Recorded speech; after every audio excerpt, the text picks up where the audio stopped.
Ito nga ngayon, ang kanilang pinupuntiryan na ngayon ay tapos na yung plano nila kay Pangulong Duterte at pinupuntiryan na nila ngayon ay si VP Sara Duterte.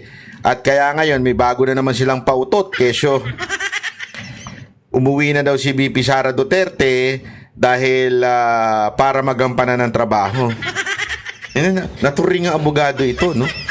Hindi mga kababayan, naturing ang abogado ito pero yung kaalaman niya pagdating sa trabaho ng Vice President umuwi na daw kasi magtatrabaho siya. Hindi niya ata alam ang trabaho ng Vice President, no? Hindi niya ata alam. Ewan ko ba dito? Nagpaalala naman ng Malacanang kay Vice President Sara Duterte na dapat pa rin siyang magtrabaho bilang bise. Sinabi rin itong dapat paigtingin ang investigasyon sa confidential funds ng Office of the Vice President dahil sa mga bago at kakaibang pangalan ng mga nakatanggap ng pondo. Ang tugon ng bise sa pagtutok ni Ivan Mayrina. Hanggang April 30 pa ang bisa ng Travel Authority na ibinigay kay Vice President Sara Duterte ng Office of the President. Pero may paalala na ang Malacanang kay VP Sara. Kailangan din po siya ng Pilipinas bilang vice presidente. Gusto nyo, palitan na lang natin yung presidente. Hindi lang para sa kanyang ama. Sige na, pauwiin natin yan. Palitan na natin yung presidente. Di ba? Hindi kasi parang hindi alam ni ate kung ano ang trabaho ng isang vice president. Sigurado ko. Kahit yung mga nanonood dito, kahit hindi ko siguro maalam sa batas, kahit hindi ko maalam sa hindi ko abogado, alam mo ang isang papel ng job description ng ating Vice President. Although na acceptable po at maiintindihan po natin sa ngayon ang kanyang nararamdaman, pero tandaan niya po niya, sinasabi niya po, milyon na Pilipino ang bumoto sa kanya at kailangan din po niyang pagsilbihan ito. Sinabi ito ng Malacanang nang tanungin tungkol sa Anong pagsilbihan, te? Alam mo ba job description ng Vice President? Ito ay spare tire. Pag naging inutil o pag di kaya may mangyari sa presidente, siyang papalit, that's it. That's it, pansit. Hindi, pambihirang buhay, Hindi ko maintindihan kung ano ba talaga nasa isip nitong ating vlogger sa Malacanang? Hindi ko talaga maintindihan Ano kaya anong nasa isip niyan job description katulad nung kay Lenny Robredo? Napakalat-kalat. Pag may disaster ng gugulo. Iyon ho bang sa tingin niyo description ng Vice President? Hindi ho job description ng Vice President yan. Ang description lamang ng Vice President ay maging spare tire. Ika nga. Kaya naman, kung meron siyang position as cabinet secretary, yun, pwede. Diba? Pero wala na hindi na cabinet secretary si si Vice President Sara Duterte. So wala na siyang trabaho. Ang trabaho na lang niya talaga, palitan ng presidente kung sakaling may mangyari. Sinasabi mo ba na inutil yung presidente mo? Hindi, kung sinasabi mong inutil presidente mo, sige, palitan na natin. Huwag na siya magtagal dyan. Sa bagay,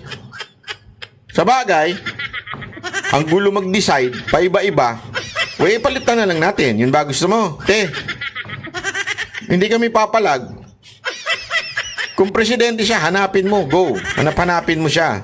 Pero kung ganyan, ito naman si ate, utang ng mga bagong pangalan nang umunin. Tapos ito pa. Ito. Isa pa masasabi ko sa ate, alam mo kung bakit? Kasi tatay niya yung tinarantado ng gobyerno. Tatay niya yun. Naturalmente, bilang anak, mahal niya yung tatay niya, kaya niya binabantayan, sinisigurado na maayos naman ang kalagayan ng kanyang tatay. Ama niya yun Madam, ako nagtatanong lang. Kulang ba kayo sa pagmamahal sa tatay niyo? At ganyan ang ka-cold ang treatment niyo sa mag-ama? Hindi ako nagtatanong lang ako. Kasi parang wala ako kayong puso Hindi, totoo. Ito, tumatawa lang tawa yung background ko pero matindi ito, mga kababayan. Wala ka bang puso? Kita mo na ginanon yung tatay mo. Binaboy, binastos ng gobyernong ito ang tatay mo. Ha? At sabi nga nila, sabi nga mismo ni Vice President Sara Duterte, kinidnap ng gobyernong ito ang tatay niya. Kitang-kita naman kahit sa ibang mga international commentaries, ganun ang ginawa, abduction. O kidnapping ang ginawa dahil hindi dumaan sa tamang proseso. Kaya kidnapping. Dahil tandaan mo, huwag mong kakalimutan kahit sinusubukan yung iburahin yung Article 59, hindi nyo mabubura yan. Dahil pag binura nyo yung Article 59, burahin nyo na rin yung Article 7 na kung saan yun ang ginamit para siya ay mabigyan ng warrant.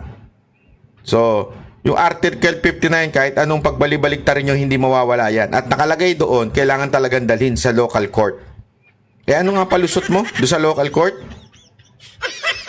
Unang palusot mo sa Netherlands yung court. Pangalawang palusot ninyo, DOJ yung court. Hindi ko alam kung saan ka talaga nag-aral eh. Sabihin mo nga kung saan ang university mo, saan ka nagtapos ng abogasya para pag kung sakali magkaroon ako ng anak, hindi ko pag-aaralin doon.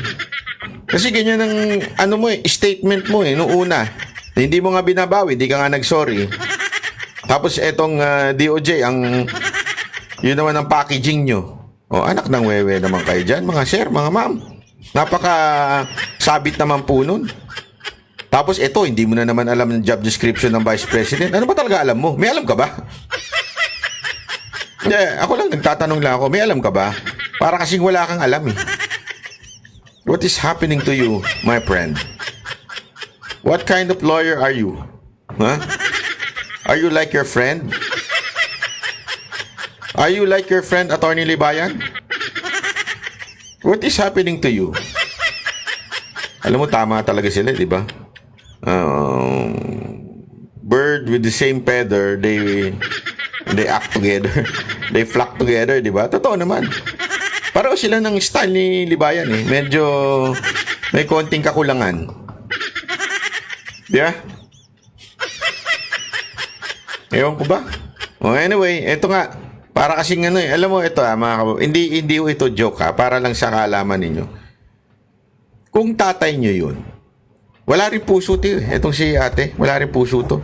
Kung tatay nyo yun, kahit ba hindi kayo close siguro kung ganong binastos, winalang niya, sigurado ako dadalawin ninyo, babantayan ninyo, di ba? Para tuloy lumalabas, ate, wala kang tatay na nagmamahal sa iyo eh.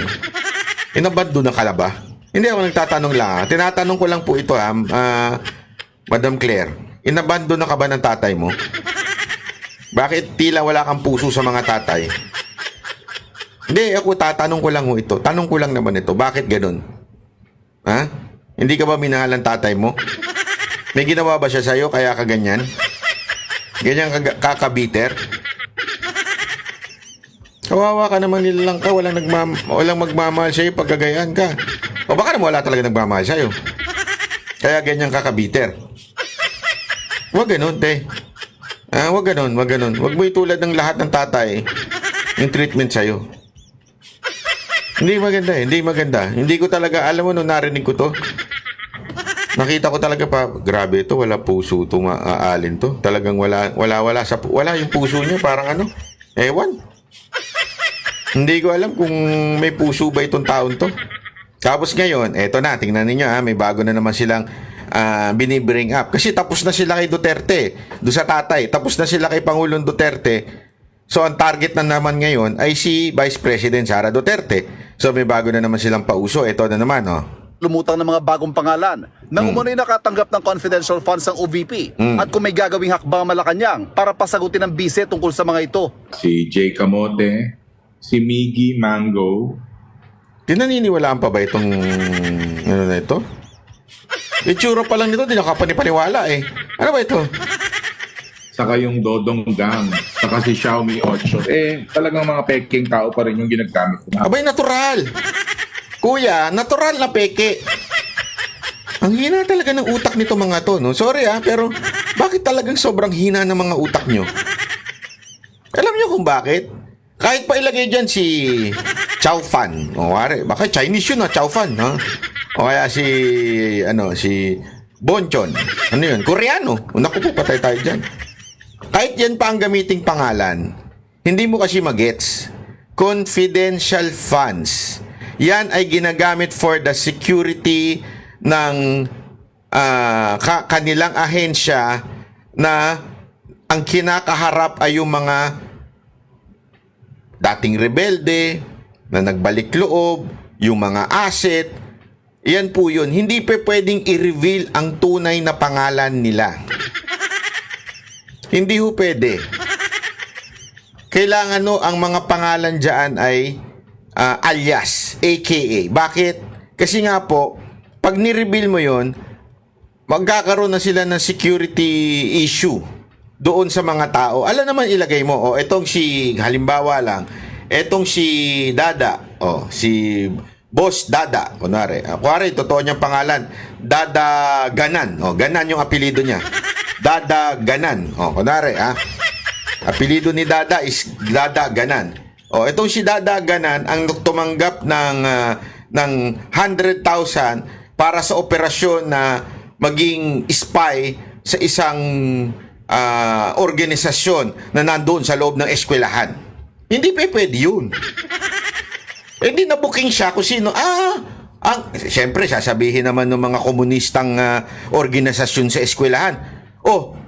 Si Dada Gan ang pala ang si Dada Ganan pala ang spy dito sa ating grupo. Patayin yan. Papatay natin sa mga NPA. Ganun ka baka... Hindi, naintindihan niyo ibig sabihin, sir, mga ma'am? Ganun ka ba kahina, sir? Hindi mo maintindihan na kailangan itago talaga sa mga pangalang hindi naman nag-i-exist. Kasi nga confidential.